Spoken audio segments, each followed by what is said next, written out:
Hello everyone, welcome to PMF Connect. My name is Agnes from Product Management Festival. Thank you so much for joining us. I'm so happy to see so many of you today, this afternoon or this lunchtime or wherever you are located in the world. For those of you who the first time joining Product Management Festival sessions, just a very quick intro. Product Management Festival brings together product managers from all over the world, creates a platform for learning and sharing experiences. And then as part of it, we have various activities. We have the yearly conferences, once in November in Europe, and then once around June in APAC in Singapore. We also have the PM nights, which are local meetups, after work meetups. They are organized by our local ambassadors all over the world in various cities. And we also have the product executive summits and circles, more for the product executive audience. And then we also have together with INSEAD, the product management executive education. Just recently we relaunched the PMF Connect Sessions as a learning and sharing platform. Today, we are PMF Connect session number 6. We are here with Alfonso Fiore, who is head of product for packages at AirAsia, and he's going to talk about product management during a pandemic. He's going to give us tips and tricks how to move our life remote. Alfonso has a bit about Alfonso.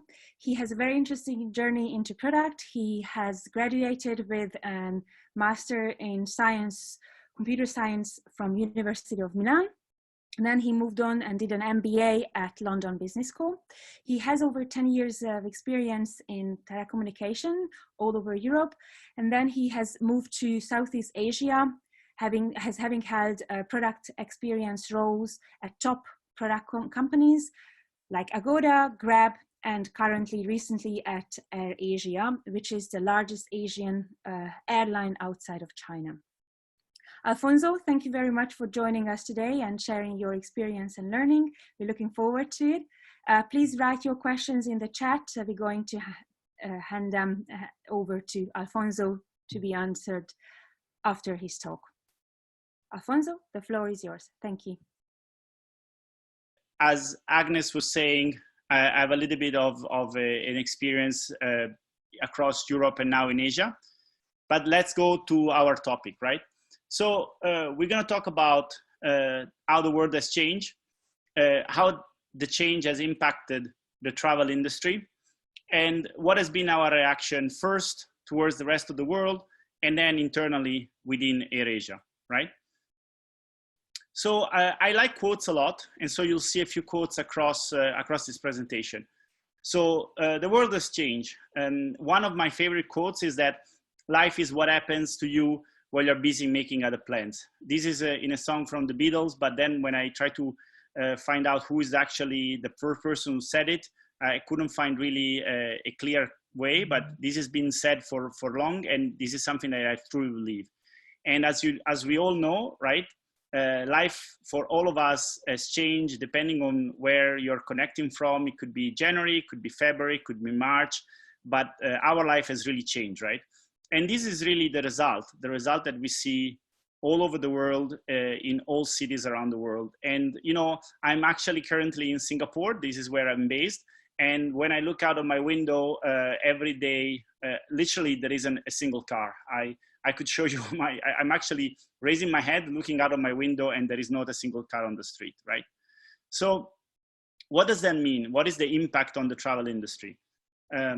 The world has changed and we must change with it, right? This is something that Barack Obama said quite a few years back, but this is true, that it was true then and it is true now. So obviously this has a major impact on the travel industry, right? So this is one example on one news where about Singapore airport, right? Singapore has 4 terminals. One terminal was closed a couple of months ago, and another terminal was closed a few weeks back, right?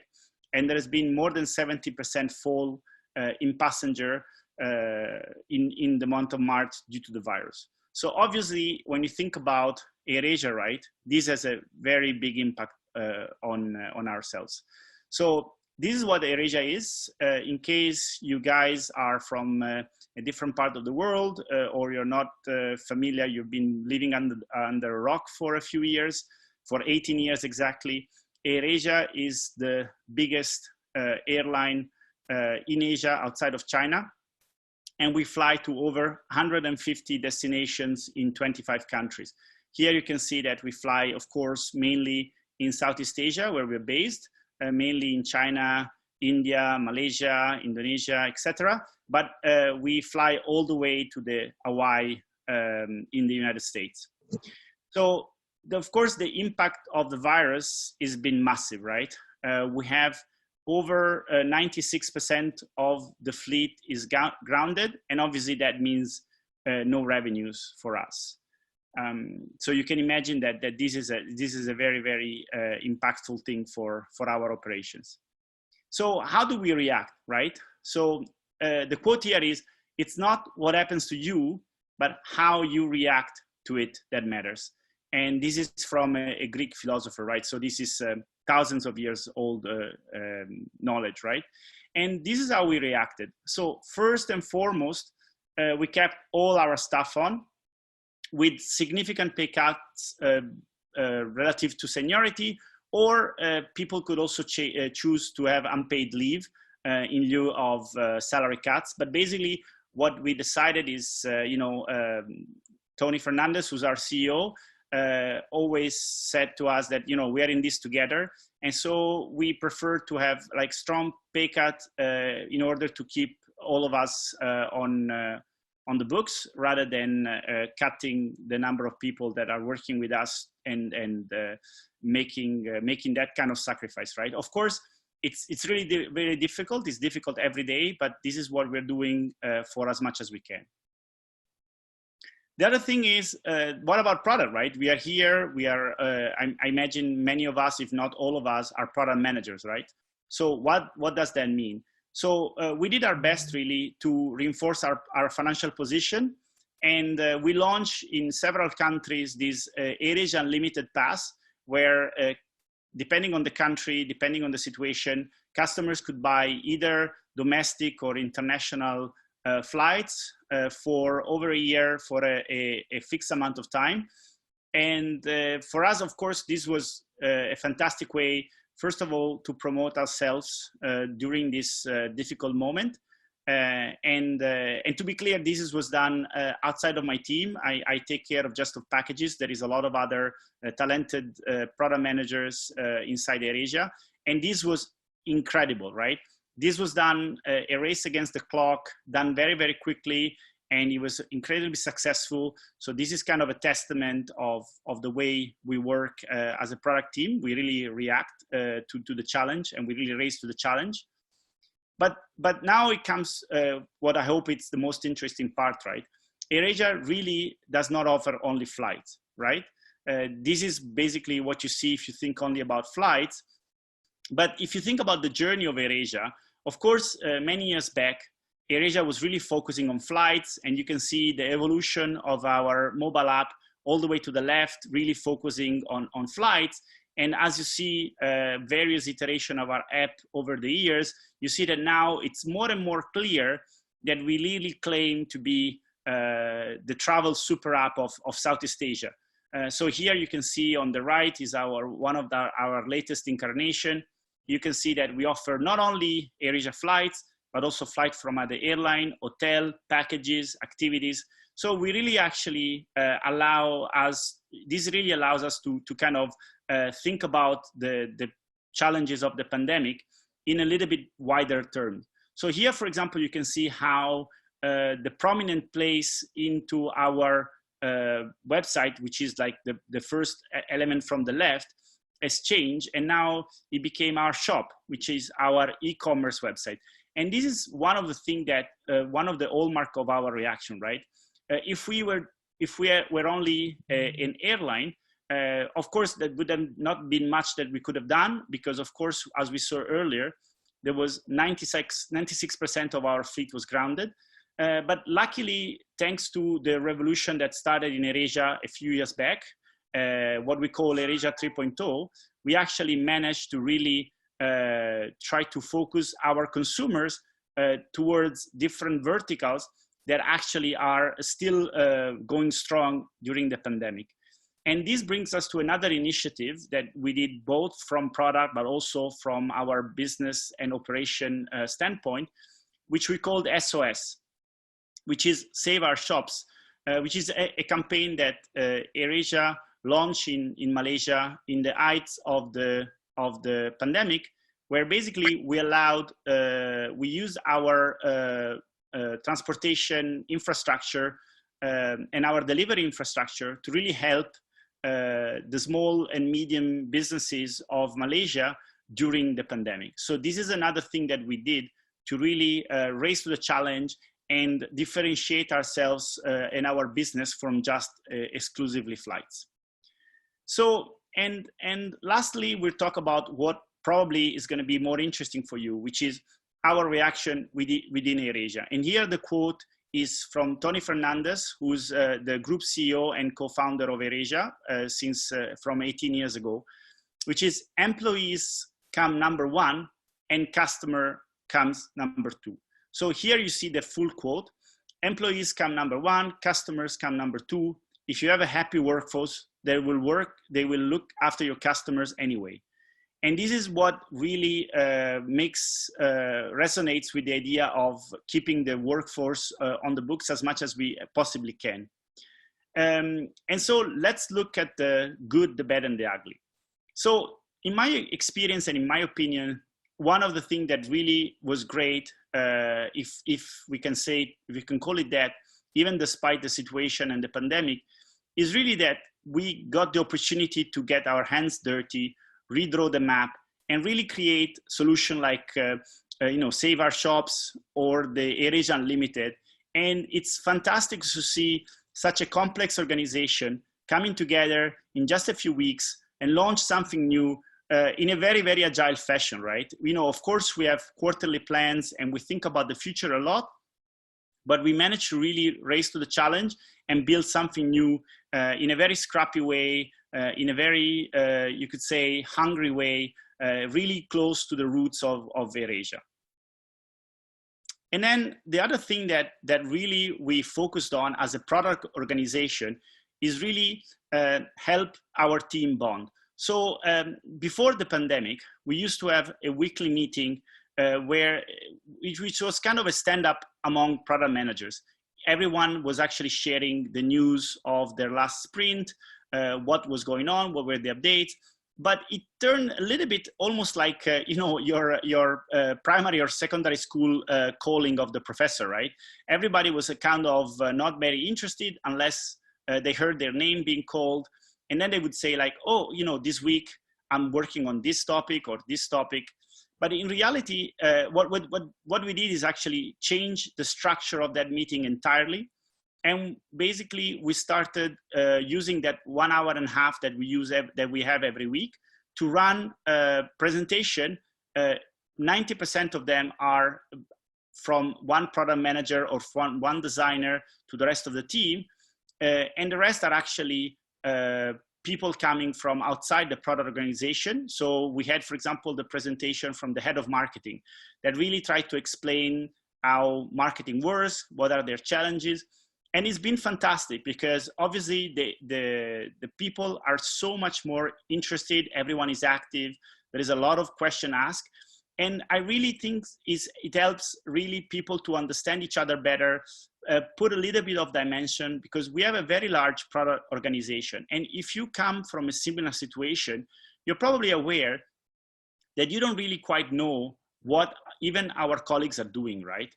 Because you have quite a few colleagues in companies where the product organization is, let's say, 30, 40 people strong. You start to easily lose context and don't quite know what others are doing in your organization. And having this way for each of us to present themselves, explain what they are passionate about, explain some of their back story, their logic, what they've been working on in detail, it's something that really helped us to bond much more as an organization. The other thing that really I think it's been almost like a positive in this situation is basically the use of documentation. So we recently started to use a collaborative tool that not only allows us to share documents with our colleagues, but also to create some sort of logic and hierarchy among those documents. And this really allows us to create clear documentation that makes sure that everyone understands what is it that we're trying to draw, and we are very clear in the way we structure those documents. We try as much as we can to have a clear problem statement for all our documents. And so sometimes I've actually been surprised myself how easy it becomes when somebody else comes into the picture and we just simply send a link and say, hey, this is the background of the problem. This is the reason why we asked you to join us. And this is exactly what we would like to understand from you based on your expertise. And this actually works quite well. Another part of what's working for us and what's helped us kind of go on in this situation is that AirAsia abandoned emails a few years back, before my time, before I joined. And basically now, even actually publicly, the CEO, Tony Fernandez, announced that he would not have an email address anymore. And so we still have email addresses, most of us, but honestly, we really not prioritize email as a way of communication, and we use our internal chat tool to do most of our work and most of our communication. And I have to say, to me, it's such a breath of fresh air. I really believe that communication via email, via chat, it's such a better way to communicate, because basically it's very simple to have other people join. They can go back into the chat and kind of easily understand what we're talking about and get updated with who said what. And you know, using shared communication for documentation, it's also very simple to say, hey, this is the link that really talks about this project. You can go there, get yourself familiarized with the project, and then you come back to the chat and communicate. And that really enable direct communication. It's very much like what you use, you know, depending on the part of the world you come from, you speak with your friends with either WhatsApp or Line or KakaoTalk. And this is really how we communicate inside the company, right? It's very direct, it's very simple, short messages, right to the point. And we don't have to quote and break messages in the middle to bring some quotes, or maybe somebody replies to a question without any clear understanding of what message he or she is replying to. But here, of course, we have a tool that allows us to reply to a specific message. And I believe that really helps us drive a lot of clarity and to really get to quick solution with our team. I actually would like now to understand a little bit, what is your experience, you know? How did you handle the pandemic, and what has been working in your company? What other experience can you share now among your own companies of things that have been working well and things that you have learned during the pandemic, before we go to, let's say, the less positive aspects of product management during the pandemic? Alfonso, while we wait for the chat to come in, I have an example from our team, from the Product Management Festival team. One of my colleagues actually came up with the idea, she read somewhere, that we should start our meetings by 2 words that describe us. And we keep using that from time to time. It's very interesting and very surprising. It gives a very fresh air to the whole meeting. And then we also learn about the others. So that's a very fresh example. And we have a question, but not yet on that. Maybe if people would like to share what works for them, or maybe we can come back to this at the end. Yeah. Yeah, that's okay. Okay.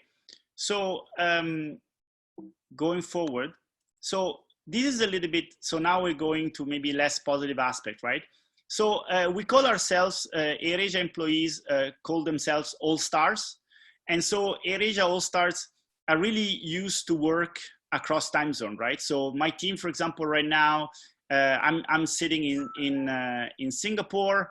I have colleagues in Malaysia, in Kuala Lumpur, in Vietnam, in India, and in fact in actually other locations as well. But in reality, this is really, we are playing on an entire new level, right? Before, of course, you know, being an airline, we actually were meeting each other on a regular basis. My colleagues from India, I was going to KL quite often. And here instead, obviously, it's very, very challenging, right? Before, we could just cross path in our office, mostly in our headquarters in Kuala Lumpur. Now, it's really very much, you know, everything has to be deliberate, right? We have to have a meeting for everything, even a small communication, unless we can solve it with chat, which we normally try to do as much as possible, has to be a meeting which is scheduled in my calendar, in everybody's calendar. And that, of course, it's quite challenging, and it's quite taxing also, like psychologically, right? Because at least as a product manager, and I'm sure many empathize with this predicament, right? I'm in meeting from the very start of my day till the end, right? And, you know, as Marty Kagan says, right, product management is very simple. You know, you need 8 hours for meetings, and then you need 5 hours of concentrated work. And that's pretty much what's going on, right? I end up doing a lot of my work either in the evening or in the weekends if I really have to be concentrated. And of course, this is quite taxing, right?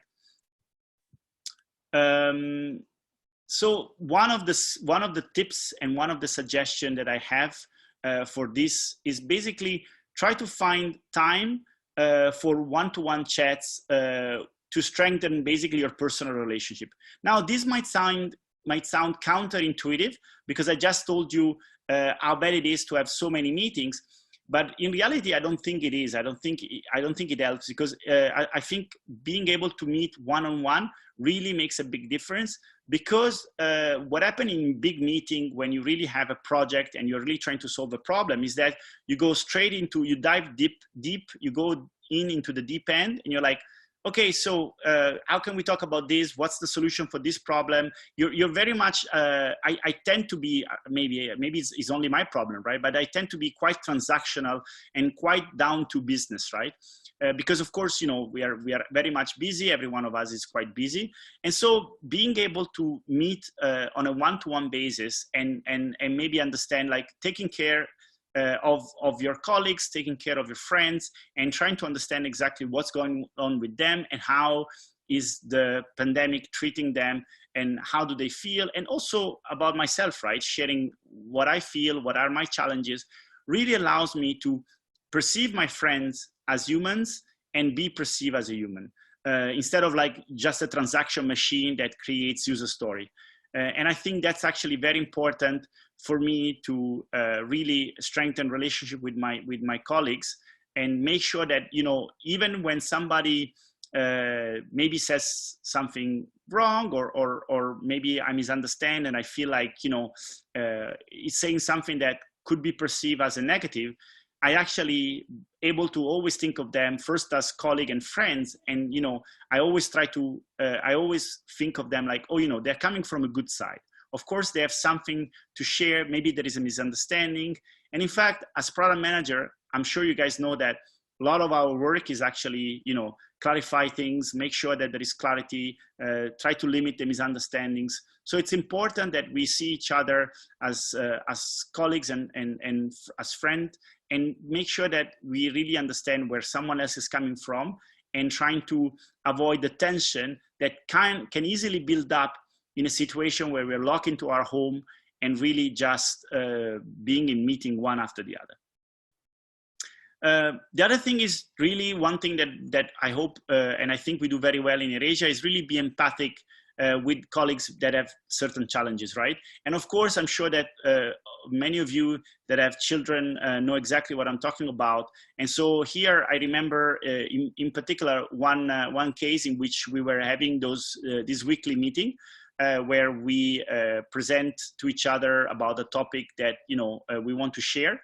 And the colleague who was actually sharing, she asked hey guys, can I go first? Because I just put my child to sleep. And we said, of course, no problem. And of course, close enough, right? Of course, kind of Murphy's Law. The moment she started presenting, her child woke up, and of course, he wanted his mommy, right? And he wanted attention, and he started to disrupt the talk. And at the end of the day, you know, it's important to be really empathic towards the situation. And of course, all of us, we were like, hey, you know, don't worry, take your time, pause the presentation, just because she was trying to go on, because, you know, she was also maybe a little bit under the spot, because there were like 30, 40 people listening to her. So we told her, like, absolutely, don't worry, take your time, take a minute, you know, take care of your child, and then we can continue. So I think this is really important to make sure that, of course, everybody, you know, knows that family, it's the most important thing. And of course, we need to still work, but, you know, we have to be flexible, and we have to understand that everybody has different challenges, right? The other thing, and now from the bad we go really to the ugly, right? So here, what I wanna talk about is that you know, difficult conversations are really difficult, right? Are really challenging for all of us, and even in person they are already difficult. So imagine how they are in a situation like the one we have today, where we really can communicate only through a specific meeting. We cannot just bump into each other. We cannot just say, hey, by the way, there was something I want to tell you. But you really have to send a meeting to somebody into their inbox. They have to know that, hey, you know, what are we talking about here, etc. Right? But I want to tell you, I want to share my experience here, and I have to say that I'm really impressed by how things are going in reality, right? So I recently read the book Radical Candor, that I'm sure you guys have heard of, and I've been doing my best to apply the suggestions of the book. And so what I've done is I've been very, very candid in giving feedback to my colleagues, and also be able to, you know, see the errors that I do and be able to accept them. And I'm the first always to say that, hey, you know, maybe I'm wrong here. This is my opinion. You know, please correct me if I'm wrong, and let me know. And I'm always ready to accept if I make a mistake. And every time I see somebody doing something that I'm not particularly happy with, and you know, I feel like it's my responsibility, but also the right thing to do, to, you know, discuss it with my colleague. Of course, the first important thing is doing it with respect. So of course I wouldn't, you know, reprehend a colleague in front of others. But then I would always try to find 5-10 minutes as soon as possible, as close as possible to the incident, to say, you know, hey man, I think actually what happened there was not right? Maybe, you know, where were you coming from? And what was the reason why you behave in a certain way, and you know, do you think is correct? And maybe sometimes, you know, I've been really honestly giving feedback to somebody that, hey, I think you should apologize to that colleague, because what you did there was not the right thing. And I have to say that I've been quite impressed in the sense that it actually works very, very well. As long as people feel respected, and as long as people understand that, you know, you come from a position of care, and you really want to make everybody's work easier and more and, you know, more enjoyable. I actually been surprised. Even a call that I was really fretting, that I was really scared about, because I felt, okay, this is gonna end up in a shouting match. In reality, it was very, very calm and very, very, you know, factual. And hey, you know, I think this is not going as it should. And we ended up like really talk things through, and it was very, very easy compared to my expectations. So I really, really strongly advise you, whenever you have a problem, whenever you feel you're either misunderstanding someone else, or you're misunderstood, or you feel someone else is not coming from a position of, you know, trying to do the best thing, take it head on, be respectful, share your opinion, and be careful about the way you express yourself. You know, it's very different if I say, you know, you're wrong, versus saying, hey, I don't understand where you're coming from and this is my opinion. So as long as people feel respected, everybody is always willing to kind of improve the way they work, and nobody likes friction in the workplace. So this has been my experience in terms of hard talk. The other thing that really is part of the ugly of the pandemic is that when you start working from home, literally, basically, I roll out of my bed and I'm at work, right? So I basically, you know, shower, have some breakfast, and I'm at work, and I start working around 8:30, and pretty much until 7 p.m., especially due to the time difference with India, I'm still at work.